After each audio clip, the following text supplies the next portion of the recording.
Olá, meu querido irmão, minha querida irmã, a você que está nos assistindo, seja bem-vindo a mais um episódio do nosso Meditai, Graça e Paz. Nos últimos 2 vídeos nós falamos sobre salvação. Hoje nós vamos concluir esse assunto e em todos esses vídeos nós viemos falando sobre alguns aspectos da salvação, na verdade algum conjunto de soluções que Cristo ofereceu a nós gratuitamente quando Ele se entregou na cruz e quando Ele ressuscitou. A salvação na verdade, um complexo de soluções a diversos problemas criados pela ruptura do pecado. Nós viemos repetindo isso vídeo após vídeo. Então, o nosso intuito com esse pequeno estudo é que você tenha um entendimento mais profundo sobre o que é a salvação. Você entenda quando Cristo deu a sua vida na cruz, que você tenha uma compreensão mais verdadeira, mais profunda sobre isso. Muitos cristãos não sabem explicar por que Jesus teve que morrer na cruz. Do que o sangue de Jesus realmente nos capacita, nos habilita. O que é justificação, o que é a propiciação, o que é a reconciliação. Algumas pessoas não entendem isso. Então, nosso intuito foi, com esse estudo, tirar essas dúvidas e trazer uma objetividade em cada um desses temas para que você entenda a grandeza, a grandiosidade daquilo que Jesus fez por nós. Hoje nós vamos encerrar falando dos 3 últimos aspectos da salvação também conquistados em Jesus. No primeiro falamos sobre propiciação, o aplacar da ira. Explicamos o que é ira. Depois nós falamos sobre redenção, o resgate, o Senhor que nos compra, nos tira das mãos do diabo e nos compra para si. Falamos sobre reconciliação, o fim da inimizade que havia com Deus, o Senhor Jesus que no rasgar do véu, ele desfaz a inimizade e ao mesmo tempo ele restaura a nossa identidade perdida. Falamos também sobre justificação, o fim da culpa, toda a culpa que nós tínhamos e a condenação que havia por causa disso foi retirada de nós e lançada sobre Jesus. Demos o exemplo do julgamento de Barrabás e de Jesus. Assista isso, está nos nossos vídeos no canal. E agora nós vamos falar sobre adoção, regeneração e santificação, ok? Então vamos seguir. Na adoção, somos filhos, a Bíblia diz que nós somos filhos de Deus, mas nós somos filhos por adoção. É muito interessante isso, porque você deve escutar muita gente falar, todos somos filhos de Deus. Não, não é assim. A Bíblia vai dizer que nós fomos adotados, fomos trazidos para a condição de filhos mediante adoção. Então, como assim? Então, vamos lá. Quando nós nascemos pecadores. Davi, no Salmo 51, no verso 5, ele diz: em iniquidade eu fui gerado e em pecado minha mãe me concebeu. Então, ele está falando de uma natureza completamente diferente da natureza de Deus, que é perfeita, que é pura, que é santidade absoluta. Então, a nossa natureza agora, ela é pervertida desde o ventre. Ninguém precisa ensinar desobediência. Não há nenhum pai, nenhuma mãe que ensina desobediência para o filho. Pelo contrário, a gente luta, sua a camisa para ensinar a obediência. Por que isso se tornou uma coisa difícil para o ser humano? Porque nós perdemos nossa identidade, perdemos nossa identificação. Nossa natureza, ela não mais sintoniza com isso, né? Então a Bíblia vai dizer que em Cristo, através do sacrifício de Cristo, nós fomos adotados. E passando por todas aquelas esferas, aqueles complexos de soluções que Cristo nos proporcionou, que nós já falamos, propiciação, redenção, reconciliação, justificação, nós chegamos na adoção. Então a palavra diz assim, alguns textos, Romanos 3, 23 a 24, conhecido, pois todos pecaram e carecem da glória de Deus, sendo justificados gratuitamente por sua graça, mediante a redenção que há em Cristo Jesus. Gálatas 4:4 diz assim: mas quando chegou a plenitude do tempo, Deus enviou o seu Filho, nascido de mulher, nascido debaixo da lei, a fim de redimir os que estavam sob a lei, para que recebêssemos a adoção de filhos. E porque vocês são filhos, Deus enviou o Espírito de seu Filho ao coração de vocês, e ele clama, Abba, Pai. Aleluia. João, capítulo 1, versos 11 e 12. E veio para o que era seu, mas os seus não o receberam. Contudo, aos que o receberam, aos que creram em seu nome, deu-lhes o direito de se tornarem filhos de Deus. Verso 13, os que não nasceram por desobediência natural, nem pela vontade da carne, nem pela vontade de algum homem, mas de Deus. Então, o que é um filho por adoção? É quando o pai não tem o mesmo sangue do adotado. É quando o pai geralmente é mais nobre que o adotado. É quando o pai ele não tem a mesma natureza, ele não tem o mesmo DNA do adotado. Então é quando o pai estende a mão e adota, é apenas por amor mesmo, né? Para que o futuro daquela criança seja mudado. Então, alguns de nós podemos ser pais de um filho indesejado, que não foi planejado, por exemplo. Mas não existe um pai adotivo que tenha um filho indesejado. Para ser pai adotivo, você precisa escolher a criança, não é verdade? Então, quando a Bíblia diz que nós recebemos o espírito de adoção, pelo qual clamamos, Abba, Pai, é porque Deus planejou isso, aleluia. É porque Deus quis, é porque Deus amou. Né? Por causa da obra de Cristo, nós fomos recebidos pelo Senhor como seus filhos amados. Nós fomos adotados, né, pelo Espírito que passa agora a habitar em nossas vidas e nós passamos de bastardos a filhos amados, herdeiros da graça divina e co-herdeiros com Cristo da herança que pertencia unicamente ao primogênito. Quando Jesus vem ao mundo, ele vem como unigênito, o Filho de Deus, assim que João o apresenta, mas quando ele termina a sua obra, ele volta como o primogênito, o primeiro de muitos. O Senhor seja a glória. Né? Então a adoção é isso, é o Senhor nos trazer para si, nos adotar, nos receber como filhos, na posição de filhos, assim como Cristo. Porque Cristo é o primeiro de muitos. Ele é o primogênito, ele é o primeiro, é o nosso irmão mais velho. Aleluia. Na regeneração, nós temos um outro entendimento. Regenerar é gerar novamente. O sentido é fácil, né? Então, o que está sendo gerado novamente? Toda a nossa natureza. Somos almas mortas sendo refeitas, recriadas, ressuscitadas pela graça e feitas novas, livres do domínio do pecado, puras em essência e tendo a vontade agora guiada pelo Espírito de Deus. Não é uma vontade mais guiada pelo pecado, pelas vontades, pelos desejos, pelas paixões da carne. Então, assim, a regeneração é uma mudança radical. Assim como o nascimento físico tem a ver com a entrada de um ser humano na Terra, né? O novo nascimento espiritual, a regeneração, ela simboliza uma nova pessoa entrando no reino de Deus, no reino celestial. É alguma coisa assim. Jesus, quando vai conversar com Nicodemos, aquele era um homem que já era um homem velho, vivido na lei, experimentado no conhecimento da lei. E Jesus fala para ele que, Nicodemos, você precisa nascer de novo, porque tudo que ele conhecia, tudo que ele vivia, eram rituais exteriores, eram aparências, eram obras boas, mas dentro dele, seu coração continuava quebrado, pervertido e contaminado. Então, em Cristo, nós recebemos regeneração a partir do novo nascimento. Quando é que o novo nascimento acontece? Na nossa conversão. Quando recebemos a Cristo, recebemos o Espírito de Deus, o Espírito de adoção, e através dele nós somos recriados. A nossa vontade passa a ser diferente. Uma pessoa regenerada, ela é uma pessoa diferente. Hoje você vai olhar a mídia e vai ver um monte de gente dizendo que é crente. Eu não vou citar nomes, mas tem um monte de gente famosa aí, dizendo que é crente, com a mesma vida estragada, dizendo que é filho de Deus, que Deus é amor. Nada disso. Negativo. Paulo, quando foi falar com os Tessalonicenses, ele falou que ele exaltou feliz aqueles irmãos por conta do testemunho deles. Falou, não preciso levar mais nada para vocês, não preciso dizer mais nada para vocês, porque vocês me deram um exemplo pelo próprio testemunho de vocês.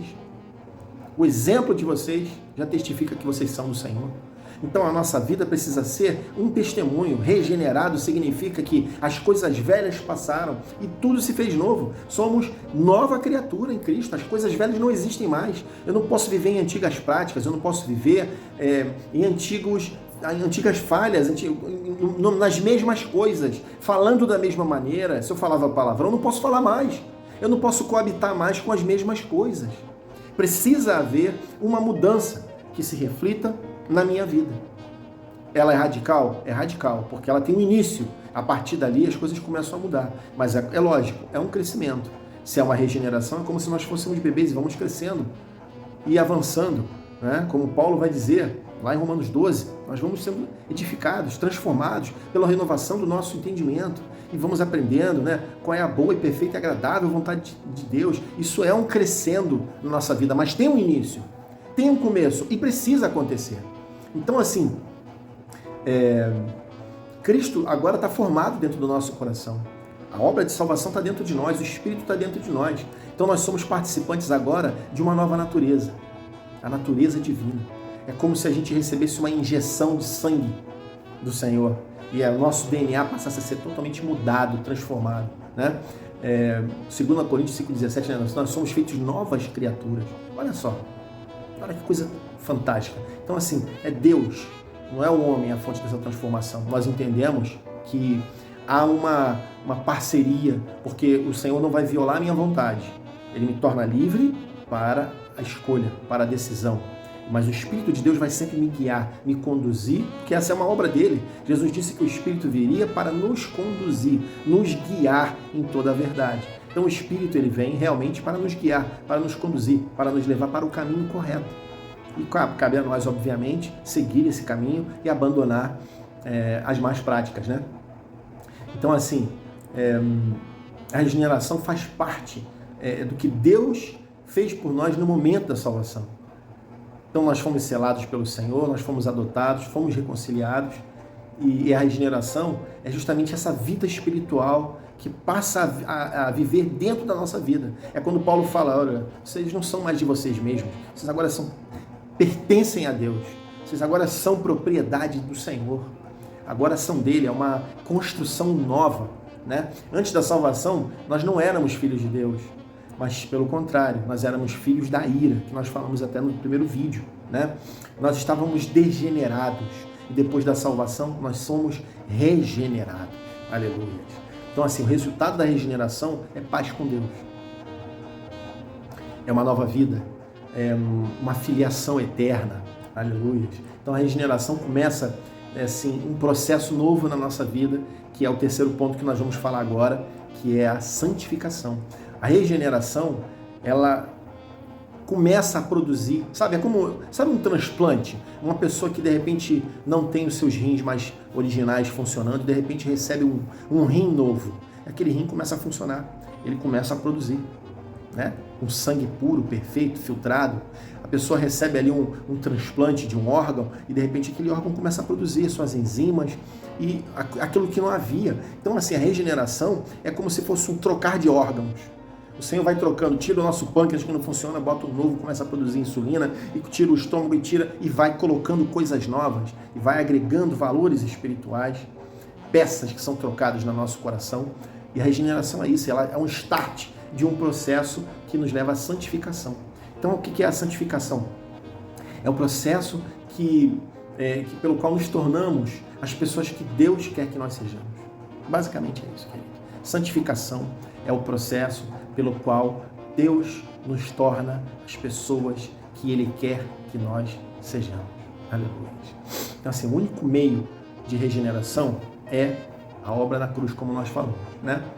A santificação é o quê? A morte e o sangue de Cristo nos santifica. Romanos 12, 1 ou 2 diz, né? Rogo-vos, pois, irmãos, pela compaixão de Deus, que apresenteis os vossos corpos em sacrifício vivo, santo e agradável a Deus, que é o vosso culto racional, e não sede conformados com este mundo, mas sede transformados pela renovação do vosso entendimento, para que experimenteis qual seja a boa, agradável e perfeita vontade de Deus. Então a santificação é a realidade de quem está sendo alcançado pela salvação. É a realidade de quem foi alcançado pela salvação. Porque a santificação ela não tem a ver com um conjunto de regras que eu devo seguir, mas com a vivência, o viver, a prática diária de algo que se torna a minha realidade de vida. Eu não quero mais fazer uma série de coisas que eu fazia. Eu tenho prazer com outras coisas. À medida que a minha natureza muda, os meus desejos vão mudar também. Vamos falar novamente de Adão, para você lembrar disso. Antes da queda, Adão era perfeito. Ele caminhava com Deus. O Senhor vinha estar com Adão ali no virar da tarde. Ele trouxe os animais para que Adão desse nome a eles. O Senhor estava ali com Adão, conversavam, estavam juntos. Deus percebeu que Adão tinha ali aquela necessidade no seu coração de de uma companheira, havia essa proximidade. O que acontece? Adão cai. A primeira coisa que ele faz é se esconder. A primeira coisa que ele faz é fugir da presença. E a partir dali, o seu desejo, o desejo do seu coração, já não é mais bom.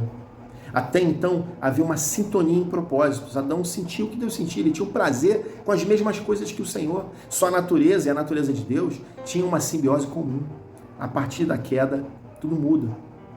Então, na santificação, que é um resultado da regeneração, olha que só como uma coisa está ligada à outra, esses prazeres voltam. A vontade de servir a Deus com a vida, de não mais transgredir a lei, de não mais criar a ira de Deus, trazer ira de Deus, de não mais afrontar a santidade de Deus, de agradá-lo com a vida, essas coisas passam a ser a realidade de quem é transformado. Então, se você não sente o desejo da santidade, de buscar, tem alguma coisa errada, talvez você tenha que repensar a sua salvação, querido. Então, assim, algumas pessoas tratam a santificação como se fosse uma escolha, como nós falamos aqui, né? Algo que você pode deixar para depois.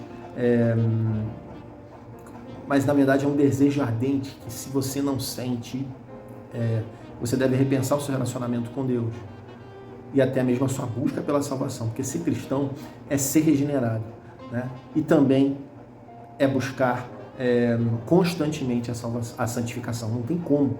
Ela é um processo progressivo que continua sendo operado por Deus na nossa vida, onde nós somos ensinados e moldados a viver mais para Cristo, numa vida de retidão, conforme a vontade de Deus. Então, assim, a santificação nos leva a morrer dia a dia para o pecado. E para encerrar, né, se nós vivemos em santidade, nós temos como realidade a vitória sobre os desejos da nossa velha natureza, né? Através da santificação, o nosso ser é mudado, ele é transformado. Se não tem mudança, se não tem transformação, tem alguma coisa errada. Nossos modos têm que mudar, nosso agir, nosso falar, nossa maneira de se vestir, nossa vaidade, tudo tem que ter algum tipo de toque do Espírito, sabe? Nós somos habilitados a resistir aos hábitos e às práticas pecaminosas da nossa carne e buscar um modo de vida semelhante a Cristo. Então, assim, finalizando, a santificação, ela reflete de forma visível a regeneração. É basicamente isso. A santificação é um reflexo visível da nossa regeneração. E para ser regenerados, temos que nascer de novo. E isso só acontece na cruz. Então, queridos, sem novo nascimento não existe santificação, né? E é dessa maneira que nós seguimos os passos de Cristo.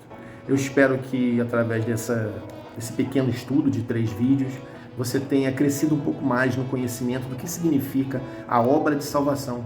Então, que isso possa impactar o teu coração no momento da Santa Ceia, no teu viver diário, no teu devocional, que você possa ter uma compreensão mais ampla do que realmente Jesus fez por você. Lembrando, algumas pessoas têm dúvidas com relação à santificação. Falamos isso no vídeo anterior. Se você perguntar, você tem certeza da sua salvação? Uns vão dizer que tem, porque entendem, segundo a sua teologia, que uma vez salvos, salvos para sempre. Outros vão ter dúvida, não sabem, vão dizer que só Deus. Mas eu, mais uma vez, prefiro responder a essas questões com a mesma pergunta de sempre. O que eu e o que você estamos fazendo com a santificação, ou melhor, com a salvação que nós recebemos gratuitamente de Jesus? O que é que eu e você estamos fazendo com a nossa salvação recebida em Cristo? Se você tiver uma resposta clara e objetiva para essa pergunta, você já sabe o teu final. Amém? Então pense nisso, reflita e viva uma vida de santidade que agrada a Deus. Deus te abençoe.